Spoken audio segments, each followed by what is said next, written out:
Hello and welcome to CineMaine, where we look at films that are connected to Maine, whether they be set in Maine, filmed in Maine, or have any other loose connections to the state of Maine.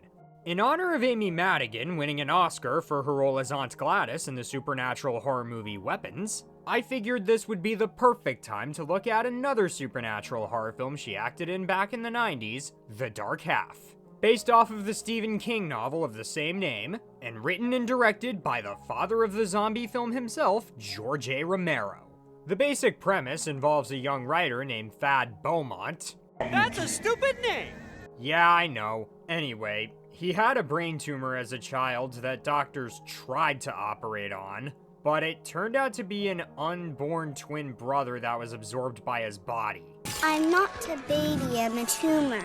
Anyway, Thad grows up to be a creative writing professor and a somewhat successful author. That is to say that the novels he writes using his own name don't sell nearly as well as the ones he writes under the moniker George Stark. An obsessed fan shows up to one of his classes one day and tells him that he's figured out he's George Stark, even threatening to make the information public. Thad decides to get the upper hand, staging a public burial for George Stark as a way of outing himself, while also announcing his retirement from using the Stark pen name. Somehow this causes his unborn twin to become a real sentient person who goes around murdering people close to Thad, in ways that mirror how some of the characters in his books have died, no less. This raises suspicion that Thad was the one who killed those people, so Thad must prove his innocence as George Stark plans to eventually take over his life entirely. We already know one of the film's connections to Maine is through being based off of a Stephen King novel, but it goes way beyond that. The movie is predominantly set in Maine as well. First, there's the fact that as an adult, Thad Beaumont lives with his wife and two infant sons in the town of Ludlow, which is where Pet Sematary takes place. I already covered King's portrayal of Ludlow in my review of that film, so if you want to know more about where the fictional Ludlow is located within Maine, I'll leave the link for that review in the description. Although one thing I forgot to mention is that Ludlow is also described as being an hour away from Castle Rock, another fictional town that's been in numerous Stephen King stories. It's also where Thad went to middle school as a child, and is also where Alan Pangborn operates as the sheriff of Castle County. This character first appeared in the novel this film is based on and would later reappear in The Sundog and Needful Things, the latter of which was adapted for the big screen the exact same year this film came out. In that film, he was played weirdly enough by Amy Madigan's real-life husband, Ed Harris. They both acted in Stephen King films the same year, and they both took place in Castle Rock. Isn't that weird? There are also some scenes in the third act that take place in Bangor. In fact, the only parts of the film that aren't set in Maine are scenes that take place in a New York apartment complex, where Thad's publishing agent, Rick Cowley, lives with his wife and business partner, Miriam. Bit of a spoiler, but these two eventually become victims of George Stark later on. On a side note, I noticed in one shot it pans over to the window in their apartment. And I guess it's nighttime and daytime simultaneously? It's metaphorical! Really? I mean, okay, I guess I could see that being symbolic. Thad Beaumont being the light half and George Stark being the dark half. But honestly, this feels more like a production error. Either way, this is Not scientifically possible! I suspect that these scenes were filmed on sound stages. I couldn't find anything confirming that, but looking at this place, it feels very soundstagey. The parts of the film that take place in Maine were apparently filmed in Pennsylvania. This is something I weirdly would not have guessed while watching the movie, though. Pretty much all of these locations do look and feel like rural Maine during a cloudy day in the fall. It's uncanny how much of this film greatly resembles Maine. Places like the farm that Thad grows up on in the beginning of the film, the campus of the college where Thad teaches creative writing, the vacation home he and his wife have by a lake, and numerous other areas all feel like places I've been to in Maine at one point or another. There are also some little details scattered throughout the film that made for cool little Easter eggs. If you look closely at the board in the sheriff's office, you'll see a Black Bears sticker on the wall, a reference to numerous sports teams at the University of Maine. There's also an I-95 sign in one shot, referencing the interstate that goes through many East Coast states, including Maine. Some of the license plates also say Vacation Land on them, a very commonly used nickname for Maine. The uniforms and hats worn by the state troopers are also visually accurate, along with the insignia on their vehicles.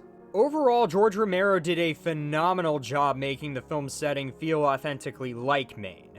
There's only one major slip-up, and unfortunately, it's my biggest issue with the film. Something I've covered in some videos of mine in the past. It is, of course, the dreaded mispronunciation of where I grew up. I left Friday, 4 o'clock flight out of Bangor. Bangor. Bangor. I hate this misconception so much. And to make it even more insulting, there's a scene near the beginning of the third act where Timothy Hutton gets Bangor's name wrong again while talking to a character played by Julie Harris, and she actually bothers to pronounce it correctly. What's in Bangor? Way to pour salt into the wound, movie. You were the chosen one! It was said you'd pronounce it Bangor, not Bangor! This stupid misconception aside, though, I like how Maine is depicted in this film. If I were to rate this film's connections to Maine on a scale of 0 to 5 out of 5 chickadees, this is easily a 4.5 chickadee depiction of Maine. As far as my thoughts toward the film itself go, okay, so you know how in my last Stephen King review I talked a bit about how he would sometimes use the pseudonym Richard Bachman for certain stories he wrote back in the 80s? Well, I guess during the second half of that decade, the public eventually found out that he was Bachman, thus King wrote this novel in response to being outed as him. Which makes perfect sense considering that Thad Beaumont is a writer who uses a pen name that ends with the last name Stark. A reference to Richard Stark, who inspired the first half of the Richard Bachman pen name. I'd elaborate on what inspired the second half, but I already took care of business in regards to that in my Running Man review. Nevertheless, having read all of that before watching this did pique my curiosity. I had bizarrely never heard of this movie before until quite recently. And keep in mind, I'm basically from a state that I'm sure some non-Mainers have referred to as Stephen King land. Yet I'd never heard anyone talk about it before, including the most die-hard fans of his. While the film itself may not have been a massive flop, it didn't exactly make its money back at the box office, and critics seem pretty split on it. This combined with the fact that the movie has easily one of the coolest looking movie posters I've ever seen, had me wondering.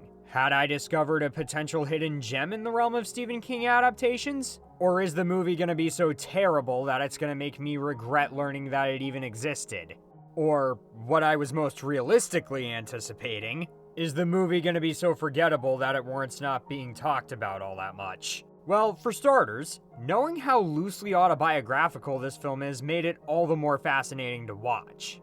I didn't quite know what to expect going in, but man did I find myself getting invested.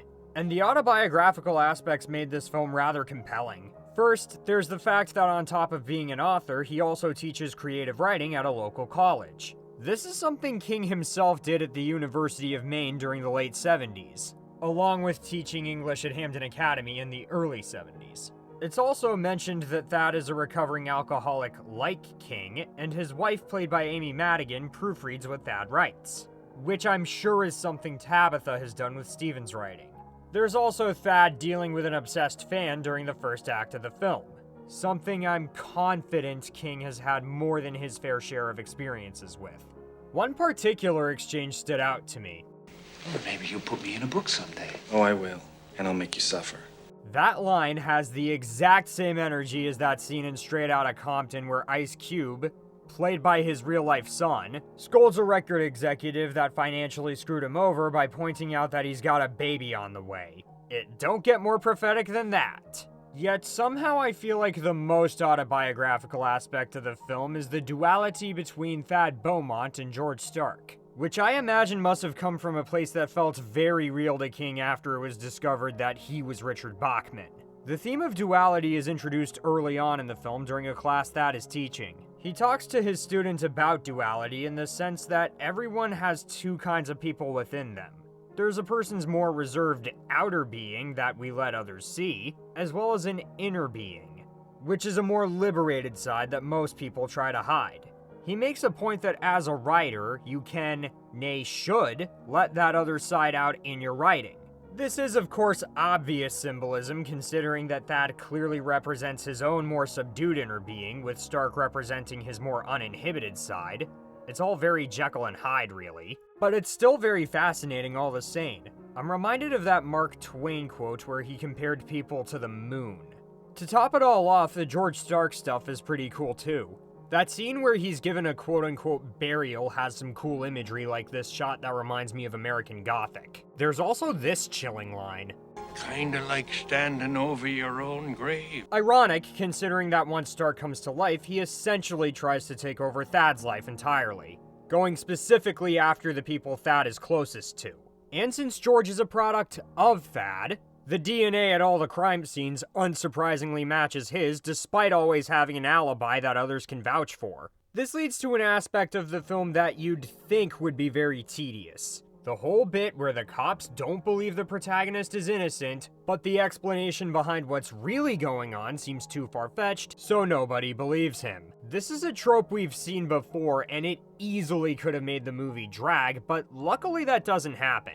I think a big part of that is that Thad, to his credit, knows how to take things that sound impossible and unbelievable and describe them in a manner that actually does seem rather plausible. It's also nice that despite Alan Pangborn admitting to being suspicious of Thad, the two of them, along with Thad's wife Liz, do still work together to get to the bottom of things. I like that Alan does eventually see for himself what's really happening by the end too. And some of the stuff they do with George Stark is fascinating as well. I like that for a while they do a good job hiding him and building up some suspense. Though I will admit when they first revealed him, I was a bit let down that he just looked like a generic 1950s greaser.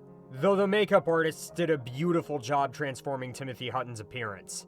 I love that George gradually decomposes the longer he's out of the grave too. That's suitably creepy and definitely comes into play during the climax where he and Thad have a bit of a writer's showdown of sorts. Sounds silly at first, but seeing his body recompose while writing all the while Thad starts to decompose is truly fascinating stuff. Though I did find it incredibly stupid that Thad willingly took a sip of some booze that George offered him. It's clear to me that George is gonna know all of Thad's vices since, you know, he's a product of Thad, so Thad should have known better. Speaking of sheer stupidity, the movie is unfortunately not without its dumb moments. One of which is where the elderly fellow who helped Thad and his wife take photographs of the George Stark retirement announcement picks up a hitchhiker who of course turns out to be Stark. Do I even need to point out why this was a mistake? We all know what's gonna happen to him. My leg! Although it is pretty funny that this movie has Yondu from Guardians of the Galaxy in it, and features a character losing his fake leg. Was it funny? No, wait, what did he look like hopping around? I also have to admit that while the actors in this movie do give good performances, the only characters I found to be all that memorable were Thad Beaumont, his dark half George Stark, and Alan Pangborn. Outside of that, everyone else either feels like they're just there to be supportive to Thad or Alan, or are just there to be axed off by Stark. The kinds of characters you see in most slasher films, basically. Speaking of reminding me of other films, and this is getting into the parts I have mixed feelings on, something that's done to signify the emergence and return of Thad's dark half is that a large flock of birds will show up. As a child, he thinks that when he hears them for the first time, it's a sign of ill health, but they show up again when doctors are operating on him, and they come back many times during adulthood. During the climax, they even storm Thad's vacation home in the midst of his final confrontation with George Stark. Eventually, they break in and do the same thing to Stark that the kids in Weapons eventually did to Aunt Gladys. I'll try not to spoil what that is if you haven't seen either film, but it's pretty funny knowing that both of these Amy Madigan horror flicks had similar resolutions. But anyway, I have to admit when the flock of birds first showed up, I jokingly referred to this film as Stephen King's The Birds. I'm sure most people will find this to be distracting, but it kinda grew on me after a while. It was a clever way to communicate whenever George Stark was about to appear. It almost feels as though they're meant to address the George Stark problem, and once that's over and done with, they fly away at the end of the film. This could arguably be seen as nature stepping in and claiming that he's an abomination, subsequently taking him out of the equation. I did not mean to get possessed by Slim Shady, by the way. Hey, wait a minute. I just realized something. Marshall Mathers is Thad, and Slim Shady is George Stark. Man, there's a lot you can compare this movie to. I know, right? Overall, I found this to be a surprising hidden gem in the world of Stephen King adaptations. I'm not gonna act like it's one of the all-time great Stephen King films like The Shining or The Shawshank Redemption, but despite whatever flaws this film may have, I'm still glad I checked it out. The autobiographical elements make for a compelling story, the musical score and cinematography are suitably eerie, I appreciated George Romero's attention to detail in trying to make the film seem geographically accurate, but most importantly, he did a great job making a film that's very suspenseful despite some elements being either formulaic or derivative. This easily could have been way harder to take seriously if it came from a less experienced filmmaker. Though I suppose if you're not a fan of movies that do rely on formulaic elements from time to time or find the whole conjoined evil twin trope to be really stupid, then this movie is not for you. But if you're a diehard fan of either Stephen King or George A. Romero, or even both, then I highly recommend checking this film out if you can get your hands on it. I'm sure this is probably the Thad Beaumont to Romero's George Stark when it comes to Stephen King adaptations, but it's worth a look to delve into the duality of not one, but two highly talented creative giants in the horror genre. Thank you guys for watching this video. If you enjoyed it, be sure to like and subscribe for more vids, along with some shorts every now and then, and be sure to check out CineMaine's website, and be on the lookout for future CineMaine content.